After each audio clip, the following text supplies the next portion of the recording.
किस्मत वालों को मिलता है सच्चा प्यार।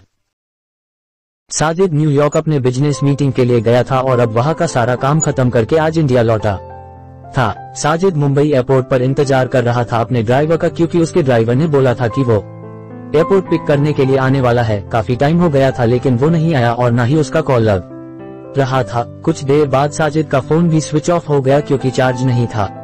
इंतजार करते करते बहुत टाइम हो गया था तो साजिद ने सोचा कि वो टैक्सी से ही चला जाए। फिर वो अपना सारा सामान लेकर एयरपोर्ट से बाहर निकला और टैक्सी की राह देख रहा था कि कोई आए। तभी एक टैक्सी आते देख साजिद उसे हाथ दिखाकर रोका और जैसे ही बैठने गया तो एक लड़की दूसरे साइड से टैक्सी में बैठ गई। साजिद ने कहा कि ये टैक्सी उसने रोकी है तो वो बोली तो क्या हुआ, बैठी तो मैं पहले ना, आप दूसरी टैक्सी ले लो। साजिद फिर उससे कहा कि आपको किस तरफ जाना है। उसने कहा मैं कहीं भी जाऊं, आपको उससे क्या मतलब। उसका ये सब सुन के साजिद को थोड़ा गुस्सा आने लगा। एक तो मैं कब से इंतजार कर रहा हूँ, ड्राइवर नहीं आया मेरा और ये इधर मुझसे बेहस कर रही है। फिर साजिद भी टैक्सी में बैठ गया और बोला भैया चलो। वो लड़की ज्यादा कुछ नहीं बोली और आगे चल के उसका घर आ गया तो वो साजिद से पहले ही उतर गई और साजिद आगे निकाल गया टैक्सी में। फिर जब साजिद को प्यास लगा तो वो पानी पीने के लिए पीछे वाले सीट से पानी की बोतल लेने गया तो देखा उधर एक छोटा सा हंड पस था जिसमें एक पैन कार्ड, आधार कार्ड और एक छोटी सी डायरी थी। वो पस उस लड़की का था। साजिद ने ड्राइवर को बोला कि देखो ये उस लड़की का पस इधर छूट गया है, तुम इसे पुलिस स्टेशन में जाके जमा कर देना। फिर वो ड्राइवर बोलने लगा कि नहीं साहब मैं नहीं पढ़ना चाहता, ये पुलिस के चक्कर में वो 10 सवाल पूछते हैं, बार बार पुलिस स्टेशन बुलाते हैं। मैं टेहरा एक ड्राइवर, दिन भर गाड़ी चला के कुछ पैसे कमाता हूँ, अगर पुलिस स्टेशन के ही चक्कर काटते रह गया तो खाऊंगा क्या। साहब ये काम आप ही कर दो, आप पुलिस स्टेशन जाके जमा कर देना। फिर साजिद ने सोचा ठीक है, मैं एक जिम्मेदार नागरिक होने के कारण ये तो कर ही सकता हूँ। और फिर साजिद का घर आ गया। नमन ड्राइवर को उसका भाड़ा देकर उतर गया। साजिद के घर में साजिद के अलावा उसके मम्मी पापा रहते हैं। साजिद उनसे मिला, उनका हाल चाल लिया और पूछा कि ड्राइवर आया क्यों नहीं एयरपोर्ट पर मुझे लेने। तो माँ ने बताया कि रास्ते में गाड़ी खराब हो गई तो उसने तुम्हें कॉल किया लेकिन तुम्हारा फोन ऑफ था, तो उसने घर पर कॉल करके बताया कि वो गाड़ी ठीक करवाने के लिए जा रहा है। ने कहा ठीक है और अपने कमरे में चला गया आराम करने।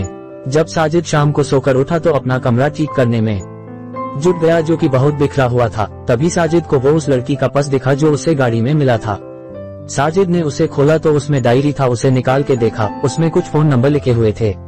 उसमें एक नाम था नीतू। साजिद ने उस नंबर पर कॉल किया और उससे बोला कि मुझे एक पुर्ज मिला गाड़ी में जिसमें ये डायरी है, उसमें तुम्हारा नाम है और एक पैन कार्ड और आधार कार्ड भी है। उसने पूछा कि आधार कार्ड पर नाम क्या है। साजिद आधार कार्ड पर देखा और बोला नाजिया। तो सामने से वो लड़की बोली हाँ ये मेरी दोस्त का बस है, वो मुझे बोली थी कि उसका पुर्स कहीं खो गया है, मैं उसे बता देती हूँ और आपका नंबर भी दे देती हूँ, वो आपको कॉल कर लेगी। ने कहा ठीक है।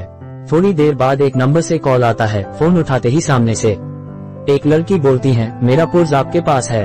साजिद ने कहा आप कौन। तो वो बोली वही जिसका पुर्स आपके पास है, जिसमें मेरा कुछ बहुत जरूरी सामान है। साजिद ने कहा हाँ मेरे पास है, तुम उसे टैक्सी में भूल गई थी। वो बोली हाँ, कल आप मुझे दिल्ली कैफ में मिलकर उसे लौटा सकते हैं।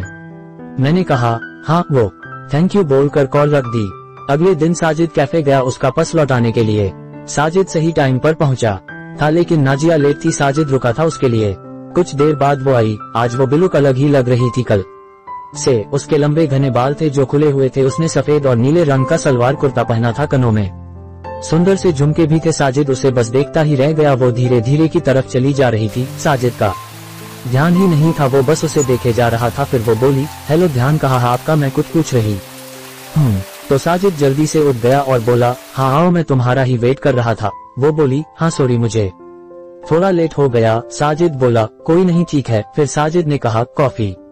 वो बोली सॉरी अभी नहीं, मैं थोड़ी जल्दी में हूँ, आप मेरा पुर्स दे दो, मुझे जाना है। साजिद ने कहा हाँ दे दूंगा, थोड़ा बैठ के कुछ बात तो कर ही सकते हैं। वो बोली जरूर लेकिन आज नहीं, फिर कभी। मैंने कहा ठीक है लेकिन याद रखना अपनी बात, अगली बार साथ में बैठ के कॉफी पीना पड़ेगा, फिर मत कहना आज भी जल्दी में हूँ। वो बोली हाँ ठीक है, अब मेरा पर्स दे दो। साजिद ने उसका पर्स दे दिया और बोला मैं तुम्हें कॉल कर सकता हूँ ना अगली बार मिलने के लिए। वो बोली हाँ और चली गई। साजिद कुछ देर वहां रुका और फिर ऑफिस चला गया। साजिद पूरी रात नाजिया के बारे में ही सोचता रहा। साजिद उसे भूल ही नहीं पा रहा था। साजिद को उसकी एक एक बात याद आ रही थी। अगले दिन साजिद के कुछ दोस्त मिले और वो उसे बोलने लगे कि चल आज पार्टी करते हैं, बहुत दिन हो गए हैं, हम दोस्तों ने साथ में पार्टी नहीं किया है। साजिद ने कहा, ठीक है, सब चल रहे हैं तो मैं भी चलता हूँ। फिर वो 5 दोस्त एक क्लब में गए, सब वहाँ बहुत नाचे साथ में, फिर थोड़ा ड्रिंक भी किया। तभी की नजर एक लड़की पर गई जो लगातार बहुत ड्रिंक कर रही थी। साजिद ने ध्यान से देखा तो वो और कोई नहीं नाजिया थी। आज वो बहुत ही अलग लग रही थी। कहाँ उस दिन जब वो साजिद से मिली थी तो सलवार कुर्ते में आई थी और आज वो शॉर्ट स्कर्ट और टॉप में है और ड्रिंक कर रही है। साजिद तो बिल्कुल ही चौंक गया उसे देखकर। साजिद उसके पास जा ही रहा था उससे बात करने के लिए कि तब तक उसके दोस्त उसका हाथ पकड़ाकर डांस करने के लिए लेकर गए। साजिद की नजर नाजिया पर ही थी, लेकिन थोड़ी ही देर में वो वहां से कहीं चली गई। फिर साजिद ने उसे क्लब में इधर उधर ढूंढा, लेकिन वो नहीं मिली। घर जाकर साजिद उसे कॉल किया, वो कॉल भी नहीं उठा रही थी। साजिद उसे बहुत बार कॉल किया, लेकिन उसने साजिद का एक भी कॉल का जवाब नहीं दिया।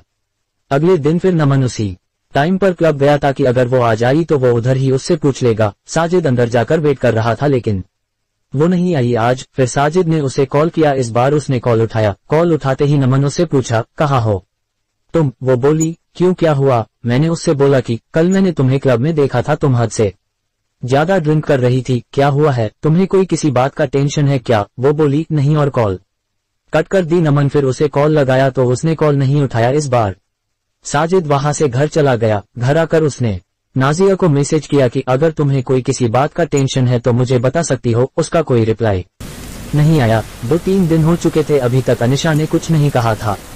साजिद फिर नाजिया को कॉल किया, उसने कॉल उठाया। साजिद ने बड़े आराम से बोला कि तुमने कुछ रिप्लाई नहीं दिया मेरे मैसेज का। वो चुप ही थी। साजिद ने फिर बोला, ऐसे चुप नहीं रहो, कुछ बोलो, कुछ परेशानी हो तो बताओ, मैं तुम्हारी मदद कर सकता हूँ। फिर साजिद ने कहा, अच्छा चलो कल उसी कैफे में मिलो।